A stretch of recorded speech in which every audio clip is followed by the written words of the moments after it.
Hey there, welcome back friends. Today we will code a program where we will write contents into a file. So this would be interesting. Now friends, this particular program which is in front of you is a exact program which we have coded in our last video. Now friends, this particular program isn't a very good, well-written code. The reason is pretty simple. The exception handling is not proper, the code indent is not proper, and this is just a demonstration purpose code. Now in this program we will code a better program. Firstly we will create a directory, then we will create a file, and then finally we will write content into the file, and we will also handle the exception accordingly. So interesting stuff is coming soon. So in here, first of all, we will get rid of all the code which is there. Moving forward, we will also remove this throws declaration, and we will also get rid of these imports. Now let's start it fresh. I will type in file equals new file. Now friends, as we know that file class is used to make directory, so we will give the name as a study easy. Study easy would be the folder. Now this folder would be relative to this folder which is the project name. So we will create this folder inside the project directly, and majorly folders or the path is relative when we code in Java, because the path is relative to the project and the project is relative to the platform. Our code should be able to execute in any platform, may it be Linux, may it be Mac OS, and the path convention is different in different platform. As a result, it is recommended to code using a relative path rather than a absolute path. So in here we will create a study easy folder inside our project so that the path becomes a relative path, and inside the folder study easy we will definitely add a file. So in here I will type in file dot make directory, right? So a directory would be created, and moving forward, inside this directory we will create a file. Now friends, this is important. In here we have this reference file, and once our work is done of creating a directory, we can use the same reference which will save some memory space. So in here I will type in file equals new file, and we need to give the name of the file. Name of the file could be anything like author or maybe team.txt, right? And then we will create this file. So I will type in file dot create new file, right?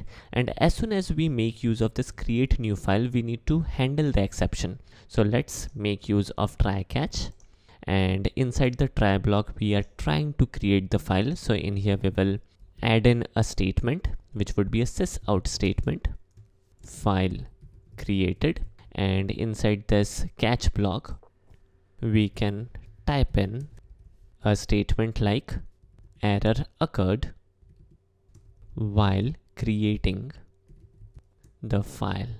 Alright, so pretty standard stuff, right? Now let me execute the program. Here is the output, file created, which is amazing.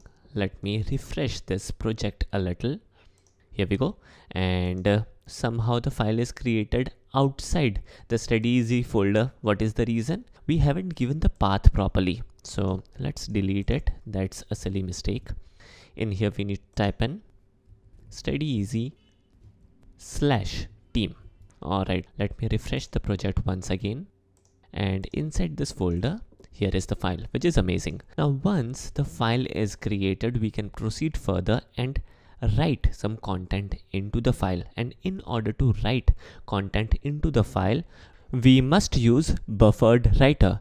Now friends, in here this particular part where we are creating the file, in here the error handling is based on file creation. So we will not use this try catch block, rather we will create a new try catch block. So we will type in try, and in between pair of parentheses we will do some performance. This performance would be creation of a buffered writer object. So let's do that.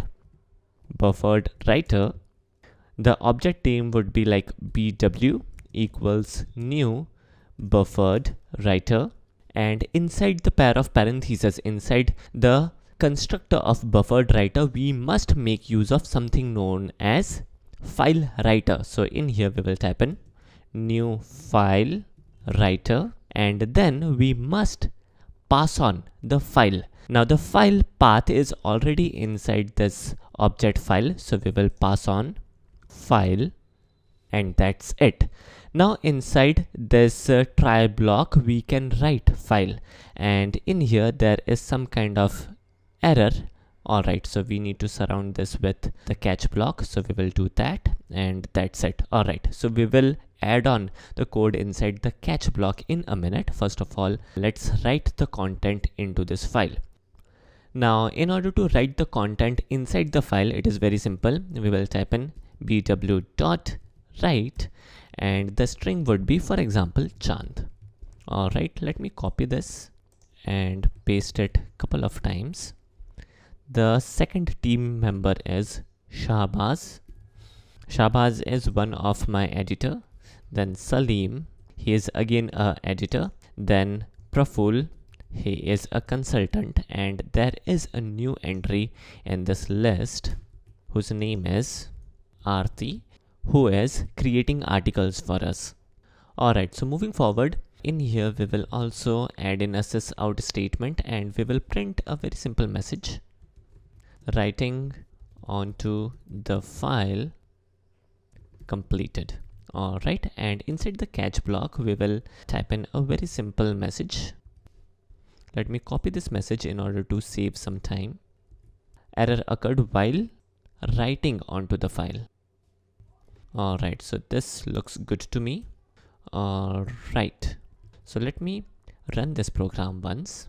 Alright, and let me open theme.txt, and here is the content. Now in here the contents are a little weird because there are no spacing. Alright, so now let me open the file, and here is the content. Now the content is not well managed, so let me do something for it. We will add a new line character in between each name. So in here the way is pretty simple. I will type in br.newline. Let me copy this and paste it a couple of times. Here we go. Now let me rerun the program. Here we go. And now if I open this file, here is the contents, which is amazing. Now friends, there is one more thing. Whenever we make use of this constructor file writer and we pass on only one parameter, the contents of the file would be overwritten. Let me show you what exactly this is. For example, I have added yet another line inside this text file. Now, for example, I rerun this application, then what would be the outcome?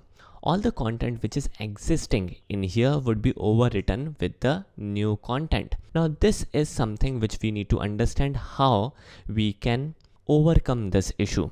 For example, we don't want to overwrite the existing content and we want to append the content into the file. For that, we need to make use of something known as append flag. So this is Java documentation for file writer class.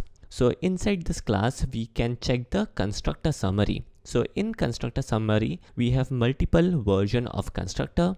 One of the version of constructor is where we have two parameters. First one is the file parameter, second one is boolean append flag.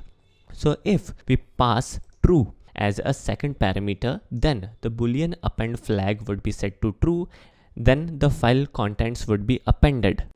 Alright, so let me show you the append mechanism. Let me minimize this. Alright, so if I rerun this application, what would be the outcome? Now contents would be appended into the file. Let me rerun this once again.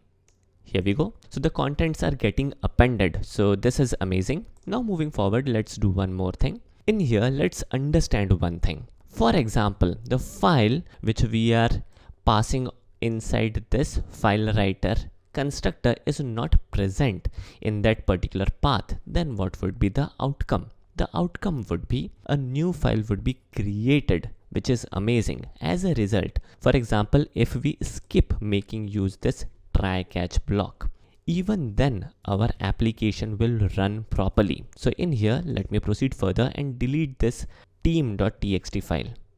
Now, if I rerun this application, what would be the outcome? A new file would be created, and then the buffered writer will write the content into the file. So let me rerun this application. Here we go. Writing onto the file completed. Let me refresh the project. And here is the file, and here is the content in the file. So this is amazing how things work, and this is a sample program, a very simple program to understand. And this program is capable of running on any platform, may it be Windows, may it be Mac, may it be Linux, because we are making use of a relative path. So this is all for today's video. Hope you guys enjoyed it. Thanks for watching and take care.